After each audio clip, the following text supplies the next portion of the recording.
Good evening. Is it hot enough for you outside? We're watching for the break in the temperature. My husband said that maybe tomorrow we're going to have some thunder showers, and that will be welcomed even if it is 90 degrees. So glad to be with you tonight. This is our fourth of our series of sessions on aging resiliently. Resilient aging, I guess, is the other way we said it.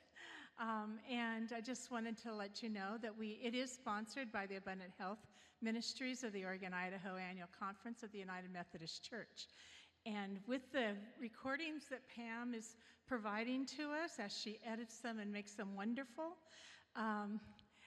we will be able to use it at all the Methodist churches in the Oregon and Idaho Annual Conference, and maybe possibly beyond, because I plan on sharing this information with my Abundant Health leaders across the country, and who knows where they're going to turn up next. So you are all stars for being here. It may be the back of your head, but and we won't spend the time, we won't record the Q&A at the end, so that you can feel very comfortable, asking your questions, because we think that relationship time where we talk together is more important than getting a recording of it. Tonight's session is Living Under the Umbrella of Dementia. I tried to get my husband to come, because someday that I really believe is going to be me. I think there's already evidence. And I'm not saying this to be funny, so we'll see. And I know that we're going to find out probably some statistics, since Nirmala always gives us statistics. I imagine Rod's going to give us a few too. Rod is an older adult behavioral health coordinator for, I'm going to give you the letters and you got to tell me what it means. No, I'm not going to do that. Greater Oregon Behavioral Health, Inc. They provide non-emergency medical transportation programs free of charge to health appointments for people that are on the Oregon Health Plan in Eastern Oregon. Hence, he lives in Pendleton. Yep. He is one of 25 specialists who support a statewide initiative providing behavioral health for older adults and people with disabilities in local and regional community mental health programs around the state. Hi, Chris. Good to have you. He has 38 years of healthcare experience, including clinical pastoral support as a chaplain in a hospital, mental health, and hospice settings. He has a trained positive approach to care for dementia care, enhanced trainer, and advanced consultant. Rod provides training on a host of topics relevant to older adult issues such as advanced directives, suicide prevention, depression relief, grief support, and age, death, memory cafes. That sounds interesting. Living under the umbrella of dementia was the topic that Nirmala said, this is the guy that you want to hear from. So Rod, thank you for being with us tonight. Well, thank you. Appreciate it. Well, thank you for inviting me here. I do live in Pendleton. I've lived there since 1998 when I moved there to be a chaplain there. Before that, I was up in Walla Walla. As you can see, you have M.Div on there. I spent 30 years as a hospice, mental health chaplain, and filled lots of little churches all during that time. I still fill the pulpits. I call it the ministry of the in-between. There's always a church that's in between a pastor, or the pastor wants to go on vacation. I spoke at Ione Community Church, which is about 60 miles away from my home, and always wonderful people. I spoke there just this last Sunday. And I've been in this work now for 8 years. And one of the things, I think you all know this by now, all things come to an end. Life's not fair. It's not about you, but you're a part of something bigger than yourself. And when, due to corporate restructuring, workforce reduction, all of a sudden, the type of work I'd been doing for 30 years, all of a sudden, they called me in and said, your job doesn't exist anymore. What do you do with that? Well, I'm a part of something bigger than myself. And after searching for the same type of work, because that's what we do, we go for that which is familiar, for a number of months, my employer now came to me and they said, Rod, we think we have a job for you. And anybody that knows me, I hate acronyms. I hate them. Because as a chaplain, you're always listening from the family perspective's ear and helping them translate all this foreign stuff. And I said, well, what is it? And they said, it's our GOBHI position. GOBHI? Do I get a lightsaber with that? And they began describing to me what that was. They said, we know you, we've seen your skill set, we know that you would do this really well. And I said, okay. So I applied for the position, and it turns out this counseling degree that I had gotten and had used for a period of time before I moved to Pendleton was one of those key elements for the state needing for me to be qualified. I got hired, and 2 weeks after my last severance check from the hospital came, I got my first paycheck from this job. It's not about you. And actually, a couple of years beforehand, I felt impressed that I was being prepared for work across Eastern Oregon. And I've gotten in the habit of telling my wife this, and kind of as a heads up, that I just don't see how I could be doing anything like that. I'm planning on retiring from this job, and lo and behold, well, first off, see all that blue area off to the east end of the state? Up until last year, I covered that entire area. So I was on the road a lot. Fortunately, through diligence of NRMLA here, I now cover this part of the state. Well, how is it that I'm here in Lake Oswego tonight? Yeah. Next week I'll be in Lebanon. So this work that NRMLA supervises us, leads us in, again, covers across all of Oregon. I don't believe there's any other state in the union that has a program like this. I think I heard NRMLA say this morning in another training that Oregon has what, the oldest? West of the Mississippi.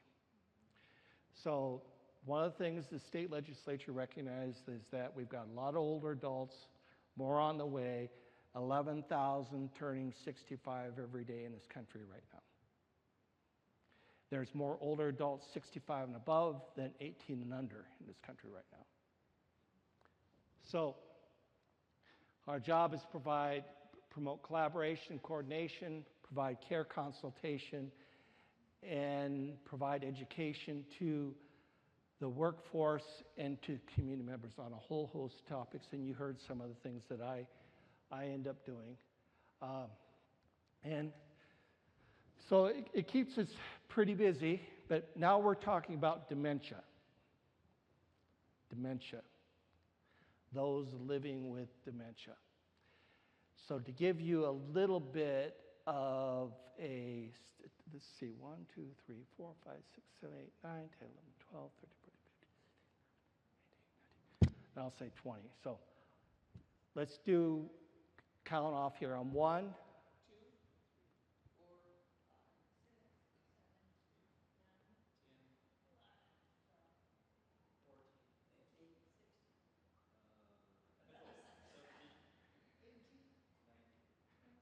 All right. So all ones stand up right now. That's including me. So all ones. There's another one out here. No, we didn't do one. We did 1, 2, 3, 4. Oh, you're right. I'll blame it on the drive. So all ones and 11s stand up. There we go. All right. By 60, stay standing up. By 65, at least 1 out of every 10 individuals are living with some form of dementia. Please stay standing. All 2s and 12s stand up. 70, 2 out of every 10. 3s and 13 stand up. 75, that's 3 out of every 10. Then 4s and 14, 4 out of every 10 by 80. 85, so 5s and 15 stand up. By age 85, 1 out of every 2 individuals are living with dementia. And our population are aging and tend to live longer. So the rest of you get to take care of us. Okay? Yeah. I call you care partners. Go ahead, have a seat. How many of you know of someone living with dementia? Quite a few of you. And I will bet you all of you probably know someone, they just haven't been diagnosed yet. 70% of those living with dementia are out in the community. 70% of them have not been diagnosed yet. And as I visit with some family members, I lead a virtual caregivers support group through the Alzheimer's Association once a month. And we had a person join us actually from Springfield.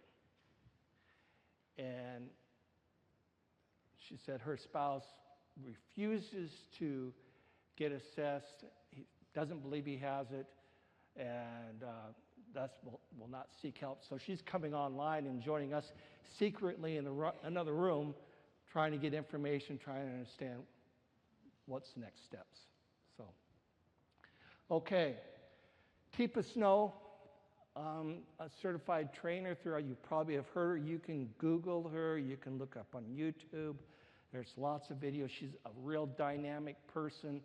She's been in this work of training people to provide support for those living with dementia for, I would say, 35 years or more now. Her background is that of an occupational therapist. She developed what's called the positive approach to care, and I am a certified advanced consultant and enhanced trainer through her. She said that dementia does not rob someone of their dignity. It's our reaction to them that does. How true that is. How we engage them. And tonight when we talk about resiliency as a part of being a care partner, how we engage that person that we're providing support to, if we don't do it with dignity, it has a negative blowback on us too. It definitely does. And so it's really important for us to understand what it is that we're dealing with and understand where they are at in the progression and how to support them at each of those phases or states, and how to get others to help provide support as well. That's really key. Let's first look at the brain. What do you notice? What's that? One's discolored. What else? Smaller. What else? Less dense. It's a whole bunch of Grand Canyons there, isn't it? The person on the left is living with dementia, and the person on the right, that's a healthy brain. Now, these two brains were taken from gentlemen that had passed away, the same age, the same body structure and everything. One died from a car accident on the right, and the other one, Alzheimer's on the left. Why we show this to a certain extent is because when we're working with someone living with dementia, we don't see this. We just see the person on the outside. Part of what is important for us as caregivers, as care partners, as the neighbors and so on, is understanding what that person is living with. It's surprising that they can function the way they do it all, but they do. So, next, little exercise here. What I'd like you to do is, you can introduce yourselves to each other, like, I'm Rod, and you are,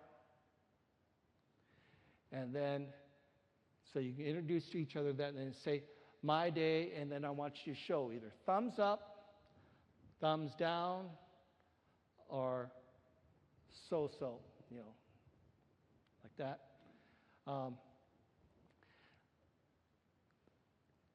I'm going to go ahead and have you do that exercise with each other, the person to your right or left, and we'll talk about why I'm having you do that later on, okay? So go ahead.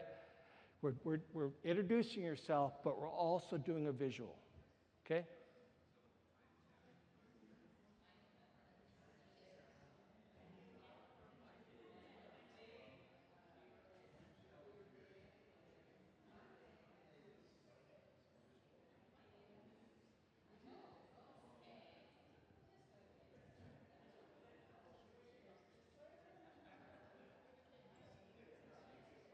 Okay.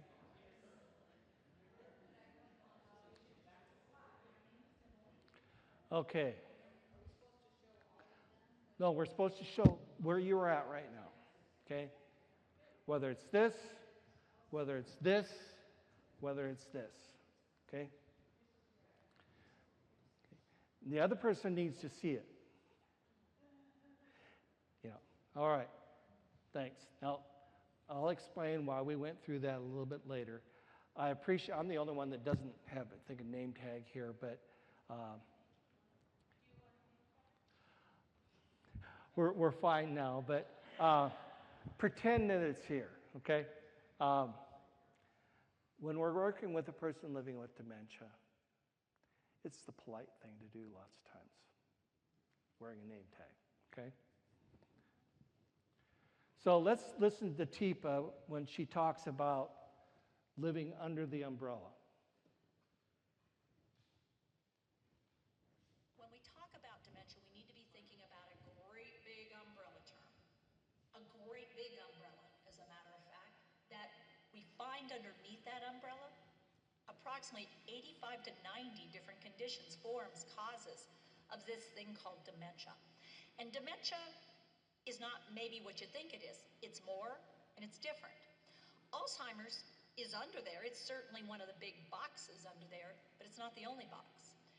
And what we used to think, 80 to 90% of all dementias are Alzheimer's, and now we know they may be mixed pictures, a couple, or a different one entirely. Things like Lewy body or frontal temporal dementias, or maybe vascular dementia, or dementia that comes with a health condition. And we think now that dementia actually isn't a diagnosis. So if somebody has been diagnosed as having dementia, something's not right already, because you don't get a diagnosis of dementia. When you have dementia, you have a syndrome, a collection of symptoms. Okay, that video cut off there really quick, but here's what she said again. Dementia is not a diagnosis. It's a syndrome, a collection of symptoms that collectively indicate or characterize a disease, a disorder, or condition considered abnormal? How many different diseases or conditions did she say were underneath that umbrella? Now they know it's over 100.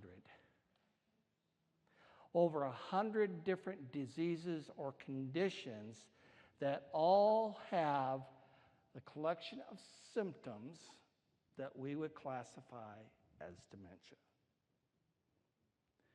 Think about what are some of the symptoms that we're familiar with? Forgetfulness. Yeah. Confusion could be, yep. It also could tie with delirium. What else? Anger. Yeah. Anger very well. Why? Why could anger be? What? Because of what? Inability to maybe express themselves or to do something they always could do in the past. Yeah. Very good to understand that and say, okay, this is telling us something is going on here, and I need, as a care partner, to have a flexible enough brain to detective that out, to investigate it, rather than just reacting with anger to their anger. Okay? Sure. And you may cover this later, but it seems to me that part of what's going on is that the person who has this condition is aware that things are not working right for them. And that's why they get angry. Is that right? I would say a lot of the times, but not necessarily every time. Everyone's unique. I would say a good majority of them are aware that something's not right, and some of them are very much aware that, yes, I'm living with dementia. I had on my street that I live, I call it the longest dead-end street in Pendleton, because I walked my street, I discovered actively at that moment 3 different families that were all living with dementia under the umbrella. One of them is a lady down the street who, she always walked her dog and turned around right in front of my house. And I was going up the driveway, pulling in, and this time Paula didn't keep on walking. She stopped. I thought, okay, Paula wants to talk to me about something. And I walk up to her and I said, Paula, how are you today? And she begins tearing up. She said, I was just told today that I have dementia. She didn't even know what kind of work I'm in. And she says, I don't know what I can do about it. And so we talked for a while, and I told her some things that I hope was to be helpful. And her husband later did tell me, but here's the thing too, Paula still lives on our street, and her children now are actively providing support to her, and I've been consulting and working with them. But her husband ended his life by suicide. Because at one point, he left notes that this is just too much for me to handle. Care partners of those living with dementia have a higher rate of suicidal ideation than other care partners of other conditions. And we're going to talk a little bit more about, again, things you can do to be resilient for him, unfortunately. And I didn't know. I felt terrible. But he was also a person who would never talk much anyways. But still, I should have asked him how he was doing. So underneath this umbrella, we have all sorts of conditions, and you have that handout there. Notice we refer to them as the big 4. Alzheimer's, frontal temporal lobe, Lewy body disease, and vascular. Bruce Willis, frontal temporal lobe. Robin Williams, Lewy body. Robin Williams ended his life in part because he was misdiagnosed and given the wrong medications. It was exasperating his condition. Generally, about 2/3 of those living under this umbrella have Alzheimer's. But they can have more than one, too. Okay. Again, here's some of the types.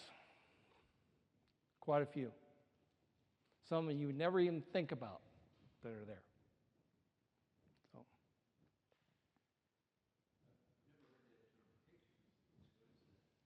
Which one?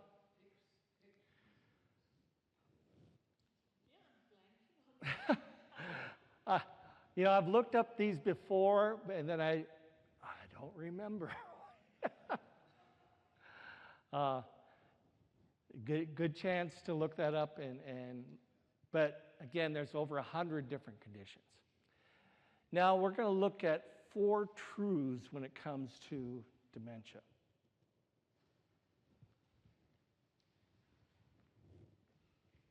So what do we want to do? Well, we want to know we're under the umbrella. Well, what does it mean to be under the umbrella, to have dementia? Well, it means 4 things, typically. Number 1, at least 2 parts of your brain are dying. They're changing, and we can't fix them right now. So your brain is changing on you, at least 2 parts. One of them will typically be related to memory, but not always in the way we think about. It's not always the can't remember new things, but do remember old things. For alcohol-related dementia, I have blackouts, but they might be a variety of blacked out or missing pieces. For vascular, I again could have a whole bunch of different memory issues. And for frontal temporal, I may think something happened that you don't remember happening. So with memory, it's important to recognize it's not just the standard thing. Now, the second thing that's true about all dementias is that right now, we currently have nothing that's going to fix it, cure it, make it go away, or even stop it in its tracks. So what we have to realize is we're going to have to figure out how to help somebody live with it. And on average, for all the dementias, if we considered all of them, we'd be talking about 8 to 12 years of symptoms. Now, it could be shorter, it could be longer, but 8 to 12 years is a long time to endure something that the third thing that's true about all dementias is constantly changing. And it's constantly changing because this is a neurodegenerative or a progressive illness. It's not going to stop until it's over. And now we get to the 4th thing that's true about all dementias. They're all terminal. But frankly, so's life. So what we've got to stop thinking is, oh no, and start going, oh, I'm going to have to make some changes. I'm going to have to do something because I am living with someone who's living under the umbrella. Any of those 4 truths new to you? Any of them stand out that go, oh, wow? Just one thing that there are 3 new FDA-approved drugs, which are now what we call disease-modifying drugs. So there's a little bit of hope that we are finding like quote-unquote a cure, but they are brand new and they're extremely expensive and they still have side effects. But I just wanted to share that. And I might be wrong, but it sounds like it only does is it slows the progression right now, correct? No, these are disease-modifying drugs. Okay. So they actually stop the rogue proteins Okay. in the Okay. brain. But right now, again, it's where we are right now. What did Jesus say about tomorrow? Yeah. Tomorrow will take care of itself. Each day has enough trouble of its own. So if you are a family member who's living underneath this umbrella with your loved one, it's just important for you to be with them right now. Instead of chasing after what might be. That sounds terrible, even as I sound coming out of my mouth. But my dad died in 2001 at my age of chronic lymphocytic leukemia. I know there was a period of time, even though it's not a disease that you could cure, it was going to get him at some point. There was a time of his journey that he was spending all of his time in the cancer clinic trying to try out one more drug. And I finally had to come to the point and talk to my doctor, because my dad, South Dakota dirt farmer, who knows how to make the smallest odds work. And every time one drug ran its course, he would ask him, what else can we do? And then he'd ask what the percentages are. And even if the percentages got lower and lower, he would go for it. I finally told the doctor separately, I said, you got to stop doing this, because my dad will keep on going after this, and just tell him there really isn't anything more we can do. And he did do that, and then he went on to help us. I felt like I was the death angel, but at the same time, it gave us that time to focus on the things that were important together. And even with this disease that is terminal right now, that's what we have to be willing to do. So at least 2 parts of the brain are dying. It's chronic, it can't be fixed, it's progressive, and it's terminal. And look again at this brain, notice how it's shrinking. That's what's happening. And oftentimes, again, by the end of the disease, it gets down to about 1/3 of its normal size. And look at, on the inside, what's taking place. All that wiring, this is what they're living with. So, we talked about memory, but did you know that whatever disease it is, it's affecting their vision as well? And let's listen to Teepa on this. So we have 5 ways that you get information in your brain. What Well, you see, first of all, we're gonna what do you this. hear, what you feel and do. Now that's a complicated one because there's two pieces to it. What you smell and what you taste. Now, the smell and the taste are actually primitive. They're pretty basic. They're not really high tech. And so where they go first is into this limbic system. But if you think about it, that's sort of important, because if something is not tasting good, you wouldn't eat it. And if it doesn't smell good, you want to get away from it. So it's interesting that that really is a part of the brain. Believe it or not, safety awareness in that area is dropping down from the very beginning, even though the rest of that is still working. So I want what I want, but I don't recognize danger anymore, even with these basics of smell and taste. So you might notice more interest in sugar and salt, less in nutritional. You might also notice that I love smells that I love, but I don't notice smells that bother you, like elimination smells and like urine and feces and body odor and spoiled food. I'm just not aware of that. So although this part is working, it's not right. And I don't use this to make it work right. The wiring's not right. Now these 3, what you see, what you hear, and what you feel and do, that's taken up a lot of brain space. So let's figure that out. Vision, back here in the back of your brain. And this thing called dementia really does mess with that. It changes it. You have 2 major kinds of vision, center field and edge vision. The center field vision is where you have curiosity and interest, where you figure things out. That tends to be pretty well preserved. But the edge vision, paying attention to the edges, safety awareness, just not there. So what does that mean? What it means is I become less and less able to pick up on the edges of my visual field. I become more and more focused. My world is getting smaller and smaller and smaller.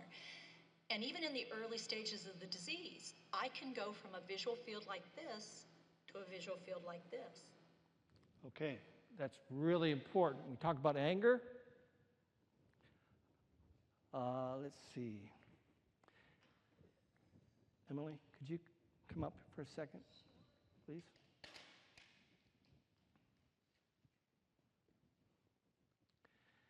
Now, Emily, go ahead and face everybody out here. And I want you to put your hands up like this. We call this scuba vision. Early stages of the disease. This is the person's visual range. I had a daughter take the training from me, and when I got to this point, her eyes got really big. Her mom had just had a fender bender at a four-way stop, and she said, "I didn't see that car." Well, she didn't see the car. Next, and Tipa may share on this, go ahead and do binoculars. This is mid-stage, okay? Then towards the end, it gets even narrower. And as you look straight forward, Emily, do you see my hand? No, Are you sure? I see a finger down there. Yeah, okay. Think about in terms of assisting and providing support. Now, do monocular vision. This is late in the disease.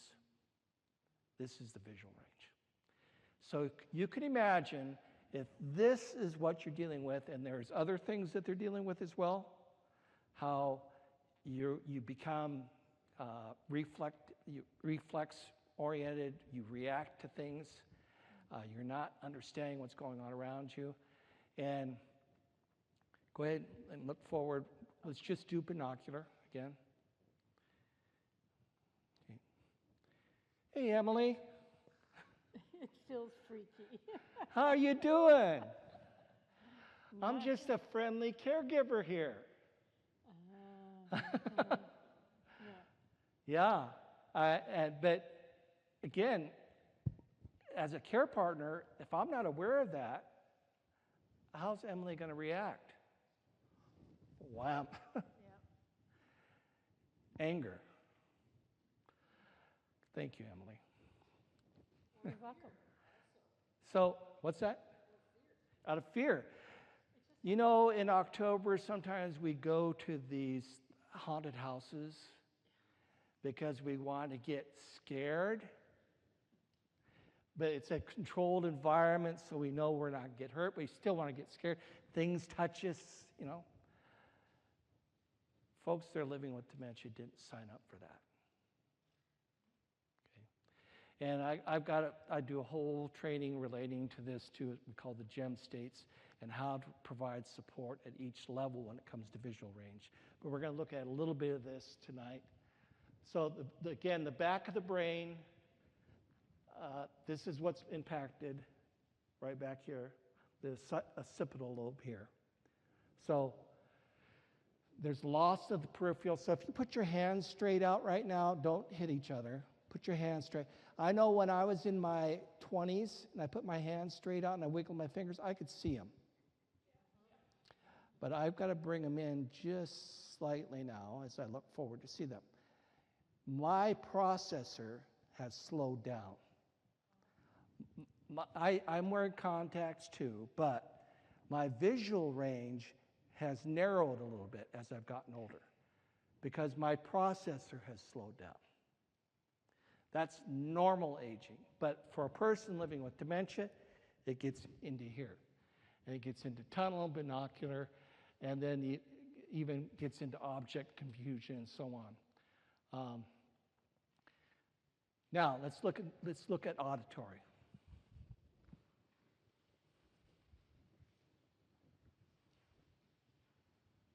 And then we get to this one, auditory processing.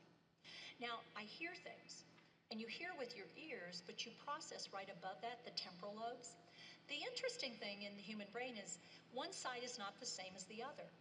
So for 98% of human beings, the left side of your brain is where you have formal language skills, vocabulary, comprehension, speech production. The right is where you have basic rhythm type skills +1. Most dementias attack asymmetrically, and what they do is they attack the left more than the right. So you lose on the left, but you maintain or keep or retain on the right. What that means is you're losing your vocabulary, and it starts with nouns. Comprehension, early on you may be losing 1 out of 4 words in a sentence, and the ability to actually produce the speech and the words in the particular format that you meant to deliver them. What you're keeping, automatic social chit-chat, which makes it seem like you're much more processing than you are. You're actually getting more than you are because you chit-chat with people back and forth. The second thing is you can both deliver and get the rhythm of speech.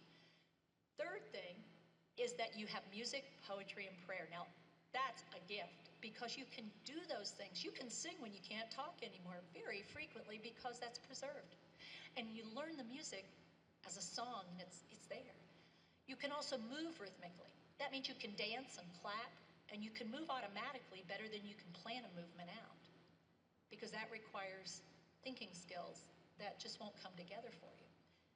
Now, the last skill you keep on this side are your forbidden words. They're stored over there from a very young age, and they are swear words, sex talk, racial slur, and ugly words. And suddenly, you're saying things you shouldn't to people you shouldn't say them to, and you never did stuff like that before. Don't blame the person. They're doing the best they can when you're the care partner. The challenge is letting that go because it just happens to be a preserved skill, something they're good at. Sorry, it's how it is. Okay. In my household, my kids have never heard me swear. But do I know forbidden words? You bet your buckets I do. So if I end up living with dementia, those words are there. My capacity to say, no, I shouldn't say that is taken away. And they'll hear them say, that's not Grandpa, he never talked like that. Well, Grandpa still knew the words. And for us as care partners, for us to have the grace to know this is just a side effect. Here's the other thing, though, too. Again, early in disease and as it progresses, our capacity to keep our mouths shut when we shouldn't say stuff. Of course, people would say some people were just always that way. But as the disease progresses, and that's that neighbor or that family member who starts saying a lot of stuff that they're just rude. And so they start losing that support system around them before we even know they're living with dementia. Because they're saying things that are offensive about me, and I don't want to be around her. Nobody should have to live with that. Yep. Again, they haven't been diagnosed yet. And usually it's almost to mid-stage before lots of times people are diagnosed. Okay. So again, right lobe, what's kept is automatic speech, social chit-chat. It may not be making a whole lot of sense, but they're just talking. Poetry, prayer, rhythm, swear words, ugly words, and so on. Loss is formal speech and language centers, vocabulary, speech production, language comprehension. Again, when it comes to brainstorming and knowing how to support that loved one, particularly as things progress, use the poetry and the prayer and the rhythm to help them move. My grandfather had Alzheimer's, and eventually he fell and fractured his hip, and they were keeping him in a wheelchair they'd move around that he couldn't move in. A lady would come in once a week to the nursing home and play the old songs. Well, he had been known as Sparky. He played the fiddle for all the square dances back in the day. She'd start playing those songs, and his foot down at the end would just start going. By this time, he wouldn't necessarily recognize or anything like that, but he still remembered that. Okay. So in terms of language, in terms of hearing sound, it's not a whole lot changed, if you will, in terms of the blue. There's language change you see a lot, but in terms of hearing sound, not a whole lot of change. But here's the key.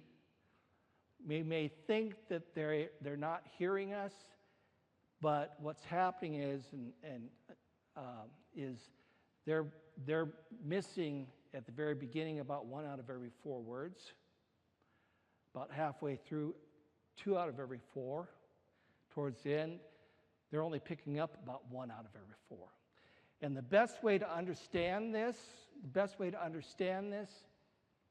if you ever watched foreign films and reading the subtitles, I've watched my fair share of them, and I've watched a whole series that was in Turkish. And it was always moving faster than I wanted to anyways, but I learned that if I was tired, I didn't watch it because I couldn't keep up. My processor was slow. That's what they're dealing with. They're not able to keep up. So we have to be in sync with them. Slow our words down, use less words, and so we do the visual.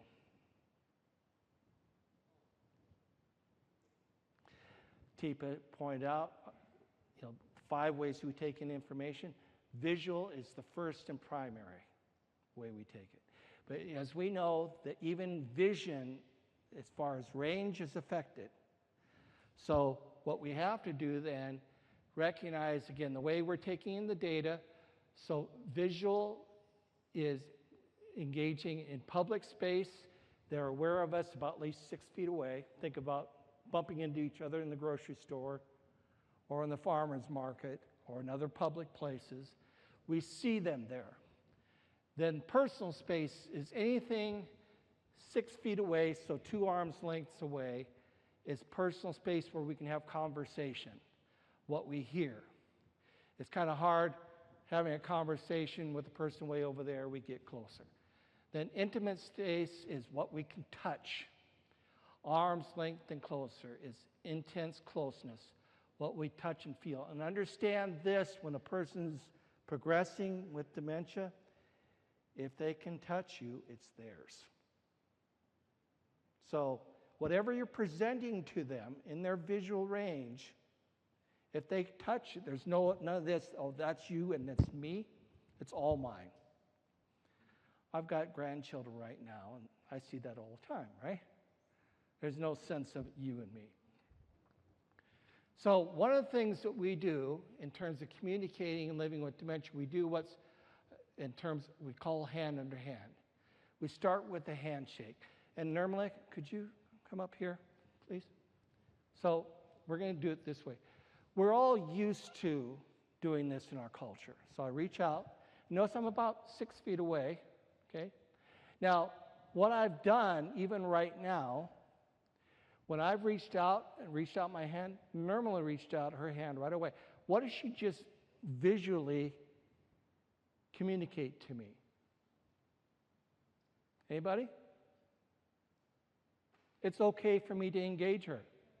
Now, if I reached out my hand and she left me hanging, she's telling me, oh, don't. That's a valuable tool when it comes to providing support. So then we reach out the hand, and normally we do this, but then we do what's referred to as the butterfly. So like this, see the butterfly or the bird? And then under like this. This is hand under hand. We can provide support this way. And so Nirmala, start just kind of looking around. And what I just did is I just pumped her hand. It drew her attention back to me. Folks living with dementia, as far as attention span, keep them focused. But I can do this, and it draws them right back. This is the first step when it comes to providing support. I practice this with my wife all the time early on, and she says, oh, you're doing that again. But doesn't that feel good? Okay. And then we're going to move on and do another thing here in a little bit. Thank you. So what hand under hand does is allows us, that person, to feel in control. We both use that to connect with that person and also know if they want us to come in or not. And we use the hand pumping as well. Also, though, notice here, use the dominant side of that person.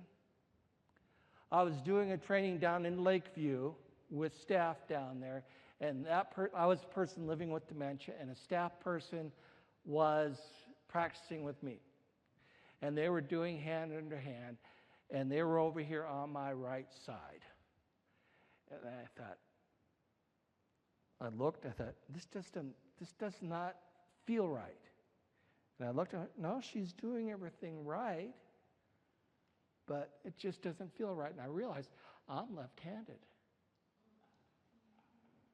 I had her switch over to my left side. I could sense more relaxed, more in control. And here's the deal too, and I'm just showing this quick and dirty here. So, again, this helps us all. So, say Nirmala is the person living with dementia, and I'm doing hand under hand.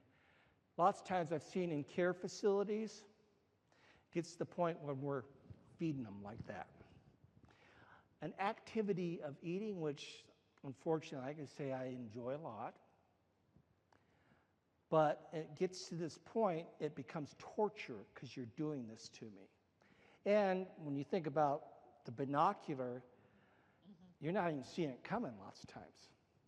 But if we do hand under hand, and I'm also going to put my hand, my arm here and touch her elbow, I'm closing the circuit and pretend this is the spoon. She's doing it with me rather than me doing it to her.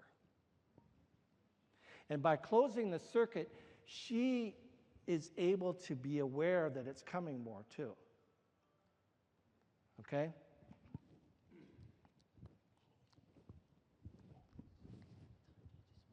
Huh. Oh, sorry. Okay, so then we do what's positive physical approach. As we're engaging in, we start off at least 6 feet away, and we reach out like this. Then we engage, we do hand under hand, and we come alongside. Positive physical approach. And again, remember the 3 ways we take in information. We present ourselves visually out there at 6 feet. We give the opportunity for them to become aware of your presence. We're out there and we raise our hand, and here's the thing, we raise our hand right here, and we have our name tag right here. So when we raise our hand, we're bringing their attention to our warm, friendly, smiling face, and they can also see our name. And we introduce ourselves, and they say, and you are, or sometimes we'll even say, Emily, how are you today? I'm Rod. That sort of thing too. And we wait for them to visually cue us, let us know that they see us coming. Okay? So we introduce ourselves, and we offer a hand, and we wait in response. Then we connect with hand under hand, and we do what's called supportive versus confrontational. What I mean by that is, instead of standing right in front of them, think about this. What is your name? Marsh. Go ahead and do binocular. And look straight out at me. Now, see, Mark, tell me, what's the difference here as opposed to here for you? I can't see your arms. I can only see part of your face. And what else do you see? I'm only seeing like from your waist up. Yeah. But do you see past me? A little bit. Yeah. A little bit, as opposed to here. Right. And you're blocking vision. So when we stand right in front, we call that confrontational stance. And again, how does that make them feel? They feel trapped. But if we approach and we then stand sideways, they can still see us, but they also can see past us. It lowers that stress level. And again, this is in your handout. It walks everything through that we just talked about. Now, I'm going to very quickly tell you about the parable of stonecutters, where this person was going to the site where they're building cathedral there in Italy. And this person was walking along and watching these stonecutters cut stones for these cathedrals that take hundreds of years to build, right? First stone cutter he comes to, and he says, so tell me about your work here. And he says, oh, it's hard. I'm out here in 100-degree heat, working all day, cutting this stone, and, it's just hard work. And, nobody appreciates what I'm doing, and I'm never going to see this cathedral built in my lifetime. Then he goes to another one and asks her, how you doing? And he says, yeah, it's hard work, yeah. But you know what? I'm getting paid. I can provide for my family. I don't like this job. It's what I have to do, but I'm providing for my family. Then he comes up on another one, and he says, yeah, it's hard work.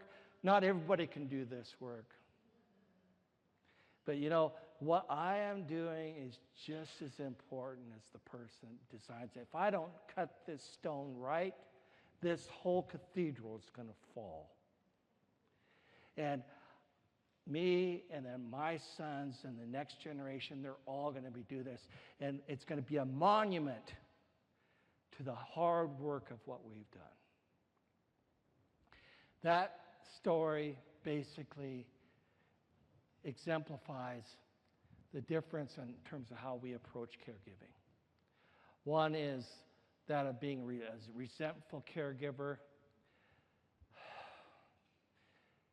They're faking it. They've always been this way. They just need to take care of themselves. Yeah, very resentful. The other one resigned and said, oh, someone's got to do it, and it's me. We've just been married for 4 years, and this is what I get stuck with. But I'm here. I'll do my job. And then the resilient one is, I'm here, I love this person, I'm supporting them, and I'm going to learn everything I can do to continue whatever time we have left to make it a memorable experience. I'm going to learn what it takes, the skills, the secrets, everything I need to do that. And as Teepa says, it's all about the relationship with the person. It's not the task. And we see that lots of times in care facilities all the time. They say, I've got to get this, I've got to clean this person, I've got to feed this person, I've got to... And they lose the opportunity to be in a relationship. Jesus said, when you do unto the least of these, you're doing unto me. And if we're so busy doing the task, we forget to see who that person is and what they can give us. Another thing is how we spend our day, and I'm going to go through these very quickly, and you have these in your handouts. There's 4 categories: productive activities, leisure activities, self-care, wellness activities, restorative activities. This applies not just to the person providing support to, but to us as well. I noticed during the pandemic, and I was sitting at home all that time, and my wife was back in the classroom. She's a 2nd grade teacher. I was starting to kind of lose it. Then I thought, when's the last time I showered? Nobody cared. Maybe my wife did.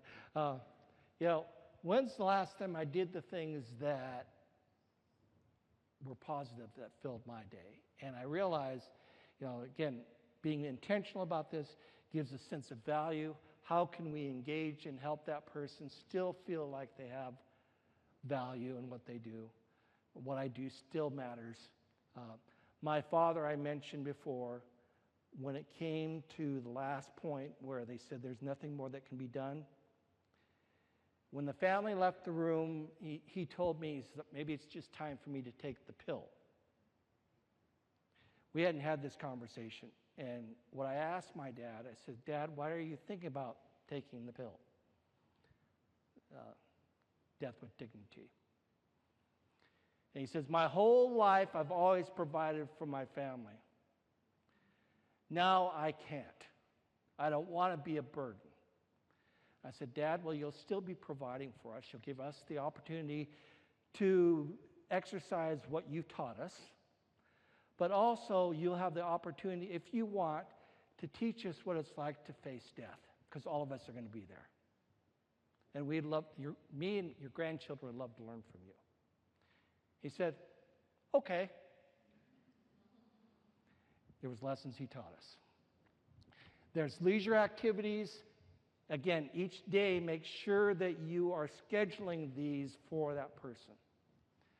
There's self-care and wellness activities. Again, these apply to all of us.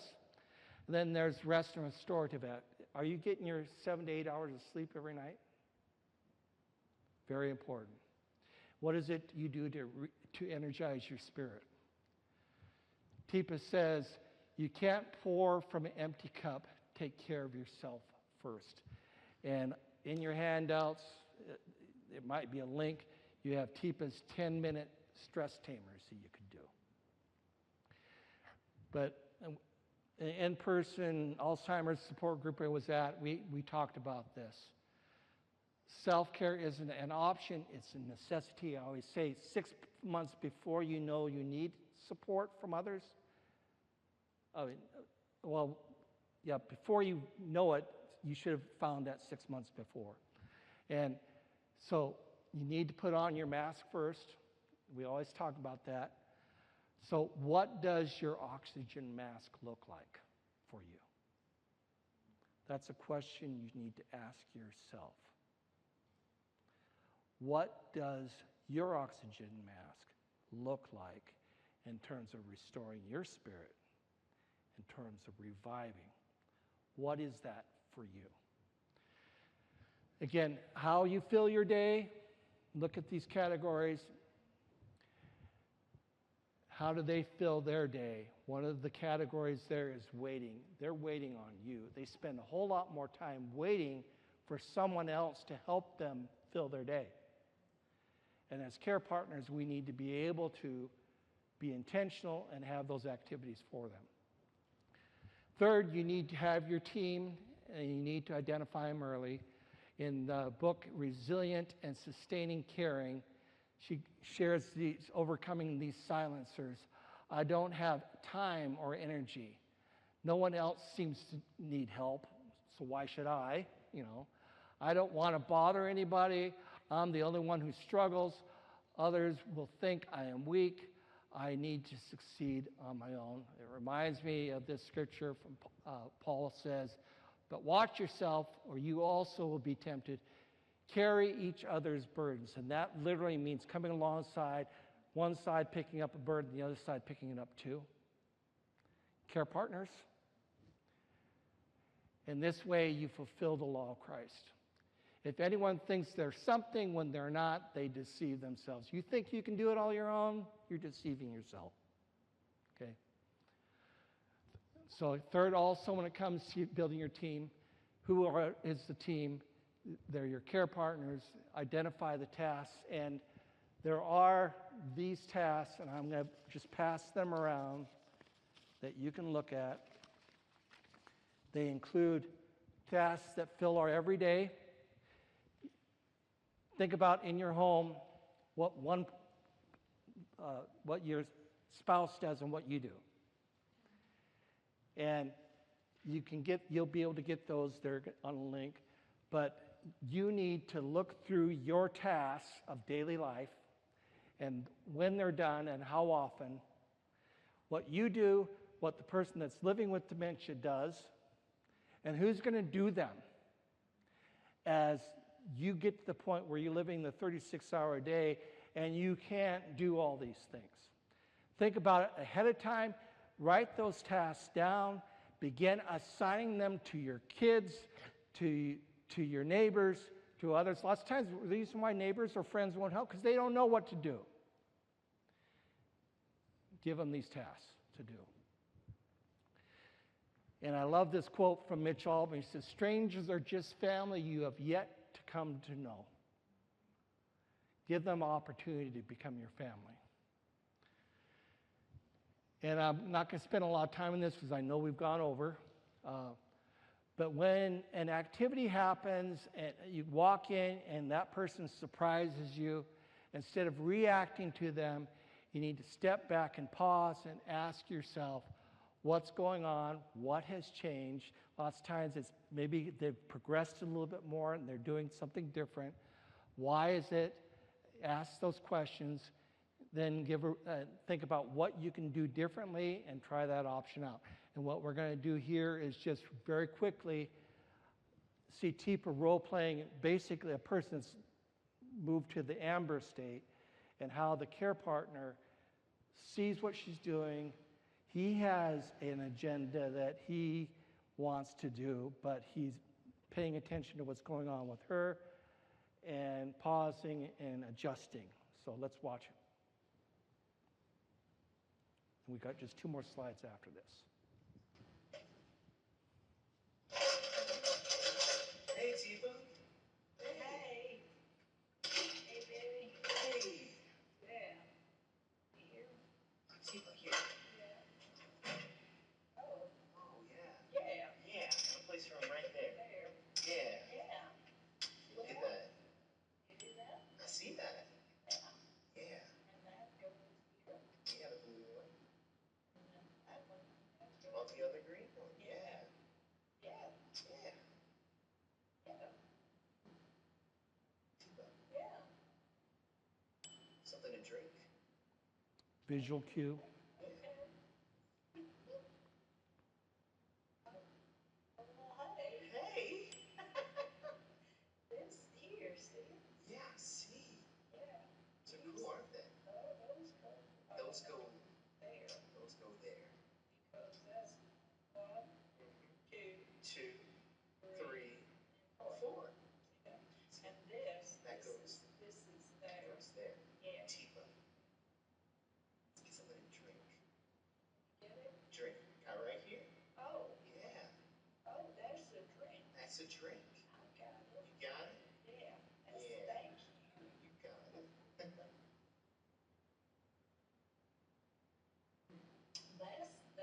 That's okay. That's okay. So now this. You could put that in here. You can do that. You see that? Yeah, look at that. And then you can put that there. Yeah. See it? I see it. And now you've got a Yeah. martini. Yeah. There you go. All right. So, again, it was all about the relationship. When a person progresses in dementia, they forget that they need to drink water. We oftentimes forget that too. And so he has that agenda, but he's noticing what she's doing. He doesn't force anything. He tries to incorporate into what she's doing. He moves that table in front of her, and they have a relationship. And even when she kind of pushes him away, and she just wants to, that's fine, you know. So, anyway, just remember 5 core principles when it comes to the dance. Again, it takes 2 to tango or 2 to tango. Okay? Don't argue with them, because they'll forget what you said 15 minutes from now. Accept the disease. That's really hard.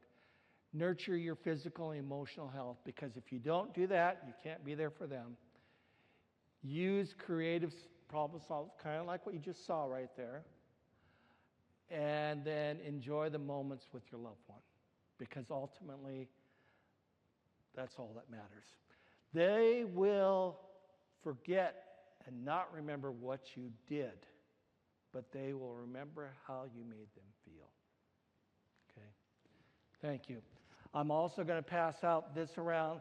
This is available online, but there's physical copies too. It's the Oregon Dementia Roadmap, and I give those lots of times with those I'm working with. Thank you.